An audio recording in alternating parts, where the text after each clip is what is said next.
Gurucharitra Chapter 3. Now I wish to know why Sree Guru who is Parabrahma, the Absolute, has taken birth as human being on earth, said Namadaraka. Son, you are blessed indeed. God's grace is on you. That is why you are so strongly impelled to know about Him. This devotion shall eventually liberate you. Your faith does stir up my joy too. Earlier, I roamed the whole of this earth, but no one ever asked me to narrate the stories of Sree Guru. After so long, only you have asked me about these. Just as the ocean swells at the sight of the full moon, at the sight of an eager devotee like you, my urge to expound the same wells up within my heart. Now listen attentively, said Siddha and went on.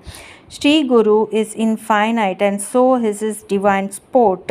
One does not know where to start the narration of his divine acts. That is why, unless you question me specifically, it is not easy to commence the narration. However, it is never possible to express the full significance of his Leelas in speech. The Vedas describe the Supreme as the one failing to reach whom our speech and mind turn back upon themselves. That is his divine play. That is, his divine play can neither be comprehended fully by the intellect nor its implications conveyed by language. Listening to or reading the stories of Sree Guru's miracles is like a boat with which one can easily cross the ocean of misery-ridden phenomenal existence. During the age of Kali, men are irreligious. Such do not understand this truth and are therefore lost in this ocean. Incessant cravings for pleasure are the ceaseless waves in it. Such passion as lust and greed are the frightening creatures that infest it. The inarticulate cries of pain and sorrow of creatures constitute the roar of the surf. In order to take us safely through such an unfathomable and boundless ocean, the Guru is the helmsman. God's, that is, the Guru's grace is the favorable wind. Owing to your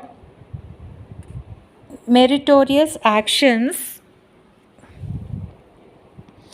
of your past lives, you have got all the means necessary to cross it without much struggle. So make sure you do so quickly. Now I shall recount the stories of Sree Guru. So saying, Siddha led Namadaraka to the confluence of rivers Bhima and Amar Raja, and both of them sat under the peepal tree beneath which long ago Sree Guru himself lived. As the boon bestowing Sree Guru sat under it, that tree too acquired the blessed power and blessed power, and hence may be considered as a veritable kalpa vriksha, the wish fulfilling tree. Then Siddha went on. My son Namadaraka, human beings are of three kinds: those given to sensual pleasures, second, the seekers after enlightenment, and the enlightened, or seekers after enlightenment, and the enlightened or the liberated. The story of Sree Guru, that is Sree Gurucharitra, is the sole refuge of all these. The seekers of worldly pleasure gain them either by studying or listening to it. For seekers after liberation, it is the excellent remedy to cure the illness of ignorance. The liberated ones derive supreme bliss by listening to it. It is thus their very life. The full significance and efficacy of Sree Gurucharitra is something which transcends our limited powers of intellectual understanding and verbal communication. However much we recount it, there remains much that is never revealed, unless one is spiritually awakened to it by divine grace. Once there was a terrible universal deluge, and the whole world was submerged by a huge flood of water. Then Lord Narayana lay lay floating on the coils of the divine serpent Adisesha, what remains as essence when all forms are dissolved, and was in his yogic trance. Desirous of projecting the world again, he manifested the creative grace Maya and originated Brahma, the creator, from it. In order to promote the creative process, Brahma too, by an act of will, created the seven great seers Marichi, Atri, Ribu, Pulastya, Pulaha, Agni-rasa, and Daksha. Of these sages, Atri happened to be the one to whom Lord Datta was born. Anusuya, the wife of the great sage Atri, became famous for her devotion to her husband Pativratya. Such was her spiritual power that the hard, uneven earth turned soft and smooth for her as she walked about. Even the scorching sun and the blazing fire turned cool in regard to her. The god of the wind dared not blow except as a pleasant breeze for her sake. The gods presiding over nature's forces were afraid that they would lose their dignity if they defied her greatness, and so sought refuge from Lord Vishnu, the sustainer of all existence. Once sage Narada, who briefly moves about the three worlds, visited the abode of Brahma, Vishnu and Shiva and proclaimed the spiritual eminence of Anusuya, which was a result of her intense, unrivaled devotion to her husband and of her unflattering vow of hospitality to visitors. Hearing this, the consort of the divine trinity, Saraswati, Lakshmi and Parvati, felt jealous of her and wept. When their husbands tried to console them, they insisted that they should find an occasion to curse Anusuya Devi or trap her in some moral dilemma and see that her greatness does not exceed their own. So the three gods went to the hermitage of sage Atri, disguised as three random guests, Atithis. Anusuya welcomed the guests with due respect and seated them. As per her oath of dutifulness, she said, "Holy sirs, you have sanctified our hermitage by your holy visit. I heartily welcome you.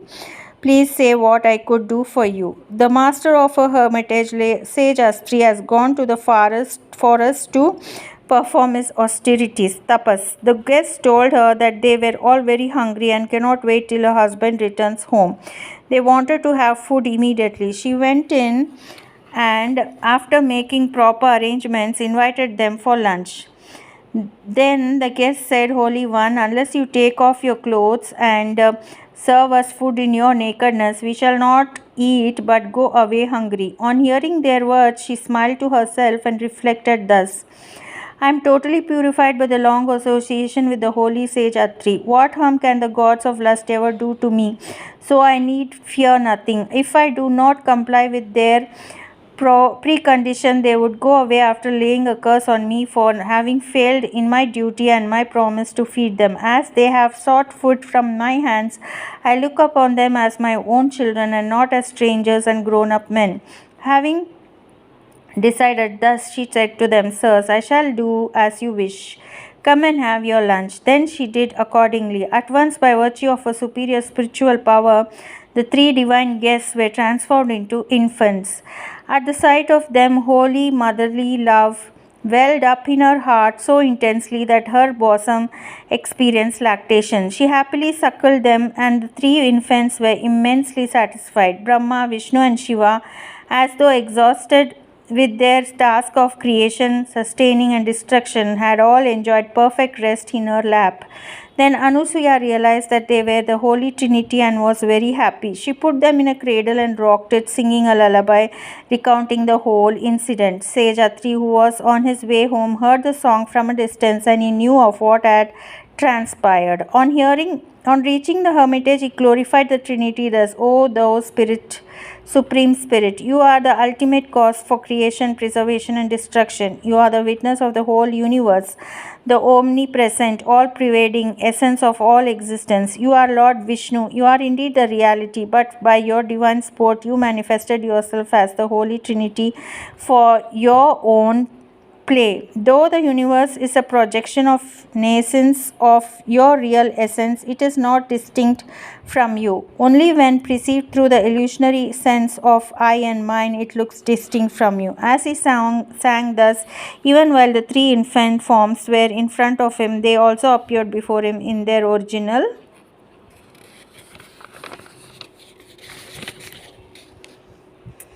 forms and wanted him to seek a boon from them. He then looked meaningfully at his wife and said, "My dear, these holy ones cannot be reached even by the mind. They appeared here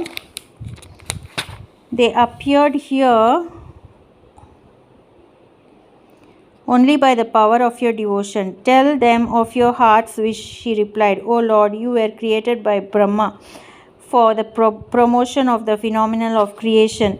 Therefore I shall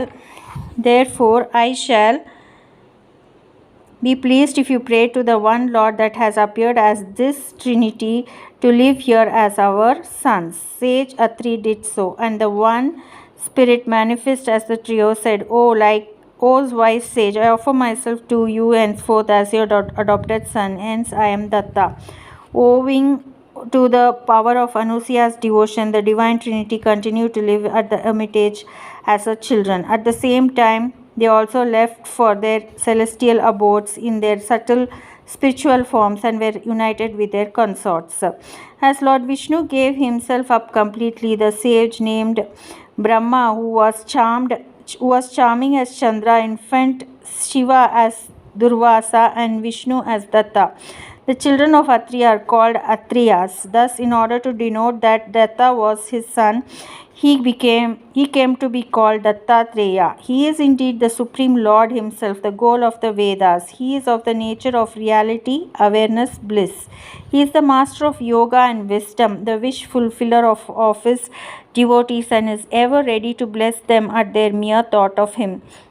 He wanders all over the creation. Durvasa was choleric in temperament. Still he blesses others. Chandra sustains the worlds.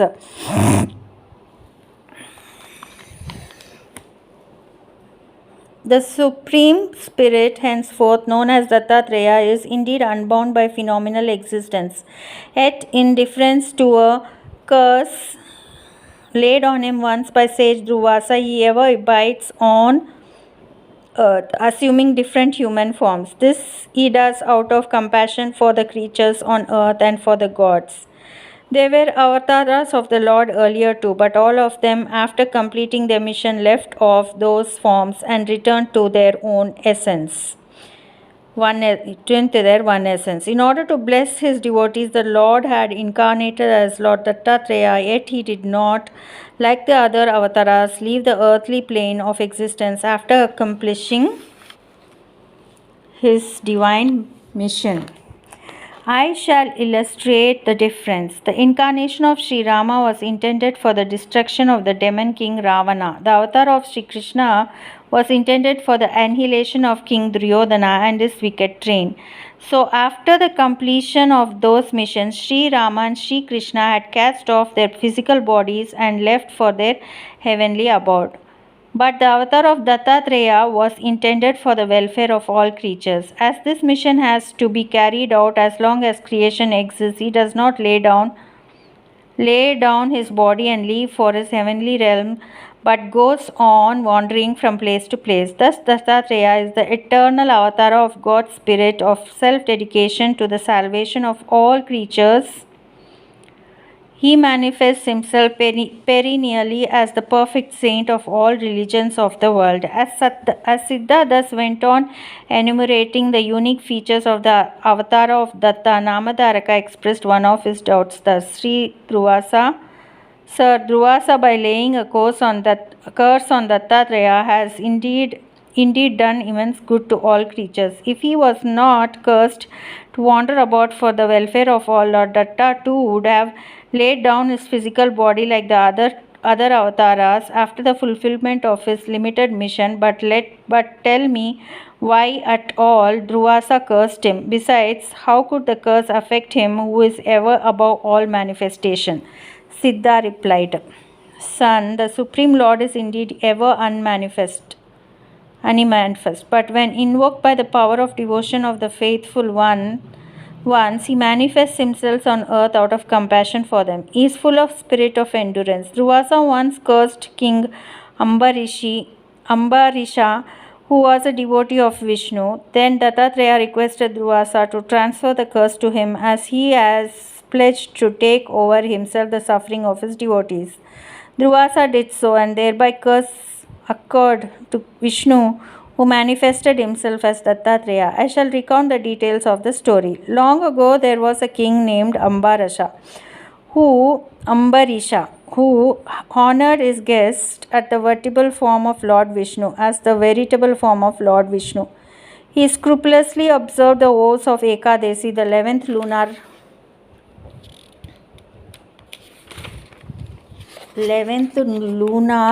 day from either full or new moon day. The oath consists of fasting on Ekadasi and breaking the fast before noon on the next day of Dvadasi, the 12th day.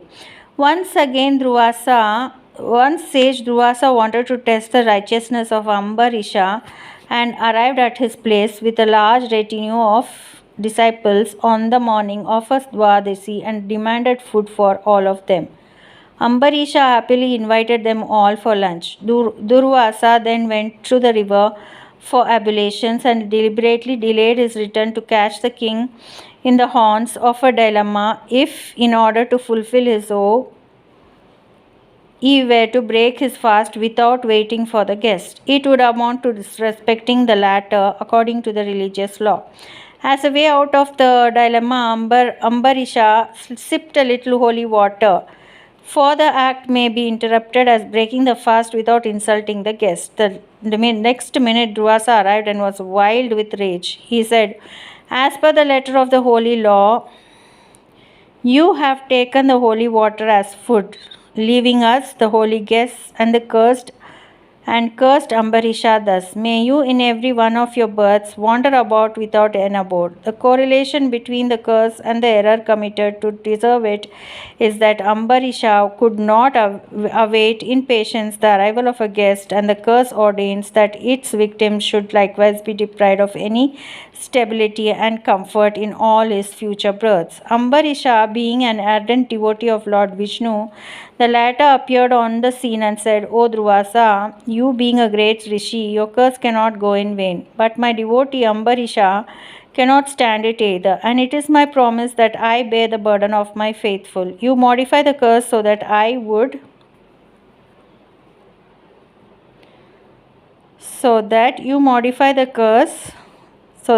could suffer it in his stead."